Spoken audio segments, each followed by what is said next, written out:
بسم اللہ الرحمن الرحیم۔ السلام علیکم ورحمۃ اللہ وبرکاتہ۔ میرے پیارے دوستوں، دنیا کے سب سے مہربان ہستی رسول خدا صلی اللہ علیہ وسلم انسانوں کے ساتھ ساتھ فرشتوں کی طرف بھی دھیان دیتے اور جانوروں کی بھی فریاد کو سنتے اور انہیں انسانوں کے شر سے محفوظ رکھتے تھے۔ یہ واقعہ بھی ایسے بوڑھے اونٹ سے تعلق رکھتا ہے جو اپنے مالک کی شیطانی حرکت سے پریشان ہو کر اللہ کے رسول صلی اللہ علیہ وسلم کی پناہ میں آ گیا تو سرکار دو عالم صلی اللہ علیہ وسلم نے اس کی جان بچائی، جس پر اونٹ نے اللہ کے نبی صلی اللہ علیہ وسلم کے لیے 4 دعائیں دی، لیکن ان میں سے ایک دعا ایسی تھی جس پر رسول اللہ صلی اللہ علیہ وسلم آپ دیدہ ہو گئے تو صحابہ کرام تڑپ اٹھے کہ ایسا کیا ماجرا ہو گیا کہ اللہ کے رسول صلی اللہ علیہ وسلم کی چشم مبارک سے آنسو بہہ نکلے ہیں۔ اس واقعہ کی تفصیلات بیان کی گئی ہے۔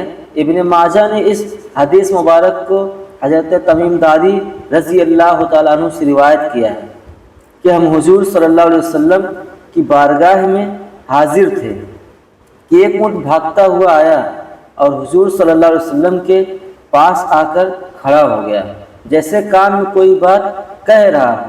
آپ صلی اللہ علیہ وسلم نے فرمایا، اے اونٹ پریشان مت ہو، اگر تو سچا ہے تو تیرا سچ تجھے فائدہ دے گا، اور اگر تو جھوٹا ہے تو تجھے اس جھوٹ کی سزا ملے گی۔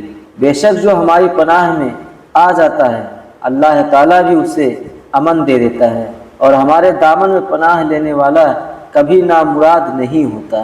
ہم نے عرض کیا، یا رسول اللہ صلی اللہ علیہ وسلم، یہ اونٹ کیا کہتا ہے؟ آپ صلی اللہ علیہ وسلم نے فرمایا، اس اونٹ کے مالکوں نے اسے ذبح کر کے اس کا گوشت کھانے کا ارادہ کر لیا تھا تو یہ ان کے پاس سے بھاگ آیا ہے، اور اس نے تمہارے نبی صلی اللہ علیہ وسلم کی بارگاہ میں اس بات کی شکایت کی ہے۔ ہم ابھی اسی گفتگو میں مشغول تھے کہ اس اونٹ کے مالک بھاگتے ہوئے آئے۔ جب اونٹ نے ان کو آتے دیکھا تو دوبارہ حضور صلی اللہ علیہ وسلم کے سر مبارک کے قریب ہو گیا اور آپ صلی اللہ علیہ وسلم کے پیچھے چھپنے لگا۔ ان مالکوں نے عرض کیا، یا رسول اللہ، ہمارا یہ اونٹ 3 دن سے ہمارے پاس سے بھاگا ہوا ہے اور آج یہ ہمیں آپ کی خدمت میں ملا ہے۔ اس پر آپ صلی اللہ علیہ وسلم نے فرمایا، یہ میرے سامنے شکایت کر رہا ہے اور یہ شکایت بہت ہی بڑی ہے۔ انہوں نے عرض کیا، یا رسول اللہ صلی اللہ علیہ وسلم، یہ کیا کہہ رہا ہے؟ آپ صلی اللہ علیہ وسلم نے فرمایا، یہ کہتا ہے کہ تمہارے پاس کئی سالوں تک پلا بڑھا ہے، جب گرم موسم آتا ہے تو تم ہریالی والے علاقوں کی طرف اس پر سوار ہو کر جاتے ہو، اور جب ٹھنڈ کا موسم آتا ہے تو اس پر سوار ہو کر گرم علاقوں کی طرف سفر کرتے ہو۔ پھر جب اس کی عمر زیادہ ہو گئی تو تم نے اسے اپنی اونٹنیوں پر نسل بڑھانے کے لیے چھوڑ دیا۔ اللہ تعالیٰ نے تمہیں اس سے کئی صحت مند اونٹ عطا کیا، اور اب جب کہ یہ بوڑھا ہو گیا ہے تو تم نے اسے ذبح کر کے اس کا گوشت کھا لینے کا منصوبہ بنا لیا ہے۔ انہوں نے عرض کیا، خدا کی قسم یا رسول اللہ صلی اللہ علیہ وسلم، یہ بات سچ مچ صحیح ہے جیسے کہ آپ نے بیان فرمائی ہے۔ اس پر حضور نبی کریم صلی اللہ علیہ وسلم نے فرمایا کہ اتنی اچھی خدمت کرنے کے بعد اس کے ساتھ کیا یہی سلوک ہونا چاہیے؟ یہ سن کر اس اونٹ کے مالک کہنے لگے، یا رسول اللہ صلی اللہ علیہ وسلم، اب ہم نہ اس کو بیچیں گے اور نہ ہی اسے ذبح کریں گے۔ آپ صلی اللہ علیہ وسلم نے فرمایا، تم جھوٹ کہتے ہو، اس نے پہلے تم سے فریاد کی تھی مگر تم نے اس کی درد بھری فریاد نہیں سنی، اور میں تم سب سے بڑھ کر رحم فرمانے والا ہوں۔ بے شک اللہ تعالیٰ نے منافقوں کے دلوں سے رحمت نکال لی ہے اور اسے مومنین کے دل میں رکھ دیا ہے۔ اس کے بعد آپ صلی اللہ علیہ وسلم نے اس اونٹ کو ان سے 100 درہم میں خرید لیا اور پھر فرمایا، اے اونٹ جا، تو اللہ تعالیٰ کی رضا کی خاطر آزاد ہے۔ اس اونٹ نے حضور نبی کریم صلی اللہ علیہ وسلم کے سر مبارک کے پاس آ کر اپنا منہ لے جا کر کوئی آواز نکالی تو آپ صلی اللہ علیہ وسلم نے فرمایا، آمین۔ اس نے پھر دعا کی، آپ صلی اللہ علیہ وسلم نے پھر فرمایا، آمین۔ اس نے پھر دعا کی، آپ صلی اللہ علیہ وسلم نے فرمایا، آمین۔ کہا جب چوتھی مرتبہ دعا کی تو آپ صلی اللہ علیہ وسلم رو پڑے۔ ہم نے عرض کیا، یا رسول اللہ صلی اللہ علیہ وسلم، یہ اونٹ کیا کہہ رہا ہے؟